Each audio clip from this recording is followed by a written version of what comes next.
साल 2021 में पंजाब पुलिस ने मुख्तलिफ शोबों में कारकर्दगी के हवाले से रिपोर्ट्स जारी की हैं। अदाद-ओ-शुमार के मुताबिक मुख्तलिफ कार्रवाइयों के दौरान सूबा भर में अरबों रुपए मालियत की सरकारी और निजी अराजी वागुजार करवाई गई है, जबकि सूबे भर में जराइम की शरह में भी पिछले साल की निस्बत कमी आई है। 64% केसेस हमने उनकी इन्वेस्टिगेशन कंप्लीट करके उनके चालान बना दिए हैं क्राइम अगेंस्ट पर्सन में।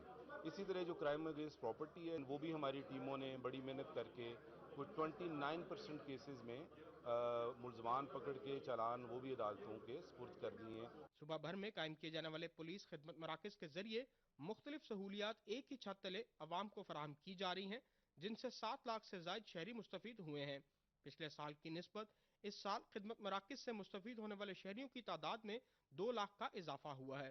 सूबा भर में वन बिलिंग करने वालों के खिलाफ 3000 के करीब मुकदमात दर्ज किए गए हैं, जबकि हवाई फायरिंग जैसे वाकयात में मुलविस 5000 अफराद को गिरफ्तार किया गया है। माहौलियाती आलूदगी से निमटने के लिए रवां साल धुआं छोड़ने वाली 40,000 से ज्यादा गाड़ियों के भी चालान किए गए हैं। पंजाब हुकूमत की हिदायत पर खतरनाक मुलजिमान और इश्तिहारियों को भी गिरफ्तार करने के लिए ठोस इकदाम किए गए हैं। जदीद टेक्नोलॉजी का इस्तेमाल करके इश्तिहारी और खतरनाक मुलजिमान की मौजूदगी की इत्तला पर कार्रवाइयां की गई हैं।